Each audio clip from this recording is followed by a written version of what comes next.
आज चाय भेजने वाले सरकार चला रहे हैं। लुटेरे, भ्रष्टाचारी, झूठे क्रिमिनल वो सत्ता में बैठे हैं और गरीबों की बस्तियां उजाड़ रहे हैं। मैं बस अपने लोगों से कहना चाहता हूं कि उनको तैयार होकर सत्ता प्राप्त करने की तरफ बढ़ना चाहिए। और जय भारत, मी ऐश्वर्या. जागृती न्यूजमध्ये आपलं स्वागत आहे. पाहूया आजच्या सामाजिक घडामोडी. आज शाहू महाराज की जयंती है.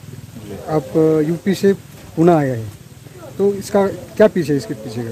देखिए, मैं जाना तो कोल्हापुर चाहता था क्योंकि बाबा साहब अम्बेडकर वहां जाया करते थे। तो हम लोग बाबा साहब अम्बेडकर को मानने वाले लोग, उनके दिखाए रास्ते पे चलने वाले लोग। बाबा साहब अम्बेडकर भीमा कोरेगांव भी जाते थे, इसलिए मैं भीमा कोरेगांव भी जाता हूँ विजय स्तंभ को नमन करने।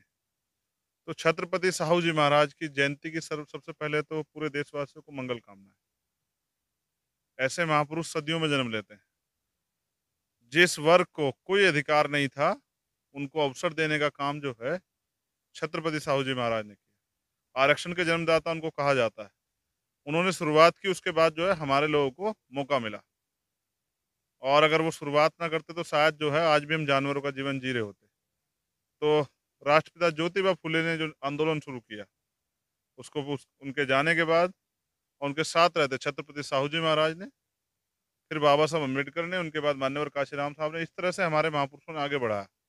अब उनका जो अधूरा कारोबार, उनका जो अधूरा सपना है, वो अधूरा सपना सामाजिक परिवर्तन, आर्थिक मुक्ति का जो आंदोलन है, सामाजिक समानता इस देश में और हर व्यक्ति को बराबर के अधिकार जो संविधान में तो हैं लेकिन जमीन पे नहीं है, धरातल पे नहीं है, बुनियादी रूप से नहीं मिले हैं, क्योंकि सरकार देना नहीं चाहती।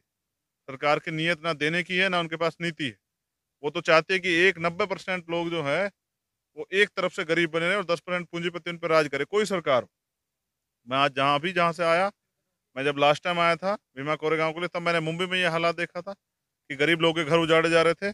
और आज मैं आया तो यहाँ पुणे में ये हो रहा है। तो इससे स्पष्ट होता है कि सरकार के नाम बदलते हैं, मंत्रियों के नाम बदलते हैं, पार्टियों के नाम बदलते हैं, लेकिन गरीबों की परेशानियां जो कि तो छत्रपति साहू जी महाराज के दिखाए रास्ते पे चल के जो वंचित वर्ग, वो जो Bahujan Samaj, SC ST OBC minority के लोग जो अभी भी जिनको जरूरत है, उनके अधिकार सुरक्षित करने के लिए हम लोग बहुत सारे लोग बाबा साहब को मानते हैं, बाबा साहब की नहीं मानते, तो उसके लिए क्या संदेश देंगे आप? मैं उनको यही कहूंगा कि बाबा साहब की भी माने।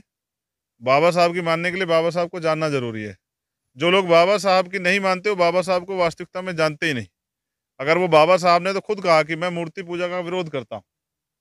मैं तो ये चाहता हूँ कि लोग किताबें पढ़ें, ज्ञान प्राप्त करें, ज्ञान से शक्ति का निर्माण करें, शक्ति से परिवर्तन करें। तो अभी तो लोगों में वो नहीं दिखाई दे रहा, लेकिन जो लोग नहीं कर रहे वो करवाने के लिए, उनको तैयार करने के लिए तो हम लोग हैं। तो हमें तैयार किया गया हमारे सीनियर लोगों ने, जिन लोगों ने अपने जीवन का बलिदान दिया, त्याग किया इस मूवमेंट में।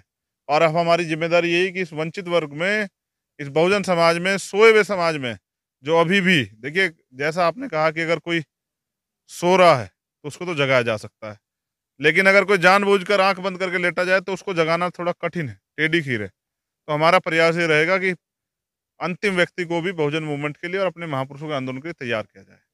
और उसके लिए वो लड़के तैयार नहीं होंगे, उनसे उनको गलत शब्द कह के तैयार नहीं होंगे। उनको समझाना पड़ेगा, उनको अपना इतिहास बताना पड़ेगा, तब मुझे लगता है धीरे धीरे उनकी समझ में आएगा। तो ये माता सावित्रीबाई फुले विद्यापीठ जो पुणे में है, और मैं इस विद्यापीठ में खड़े होकर ये प्रयास करूंगा, और हमारे साथी भी संकल्प करेंगे कि बाबा साहब अम्बेडकर और मान्यवर काशीराम साहब का जो अधूरा सपना है उसको हम लोग पूरा करेंगे, और बाबा साहब के सपनों को प्रबुद्ध भारत बनाने के लिए हम लोग जो है संघर्ष करेंगे। जय भीम, लास्ट क्वेश्चन, जय भारत। अच्छा, अभी भी कुछ बचा है? एक बचा है। अच्छा ठीक। आप महाराष्ट्र में आए हैं, तो महाराष्ट्र के युवकों को क्या संदेश देंगे? महाराष्ट्र के युवकों में तो क्रांति की वो लहर है जो महाराष्ट्र की धरती से पूरी दुनिया में जाती है। तो मैं तो प्रयास ये करूंगा कि काफी लंबे समय के प्रयास के बाद भी ये आज तक भी महाराष्ट्र में हमारे लोग जो है ना, वो उनके हाथ ऐसे ही हैं, वो देने वाले नहीं बन पाए। तो मैं उनको राजनीतिक शक्ति जो है उसकी जानकारी देना चाहता हूँ कि पॉलिटिक्स द मास्टर की। बाबा साहब अम्बेडकर ने कहा कि अगर आप राजनीति में भागीदारी नहीं करेंगे तो सबसे बड़ा नुकसान ये है, अयोग्य लोग आप पे शासन करेंगे। आज चाय भेजने वाले सरकार चला रहे हैं। लुटेरे, भ्रष्टाचारी, झूठे क्रिमिनल वो सत्ता में बैठे हैं और गरीबों की बस्तियां उजाड़ रहे हैं।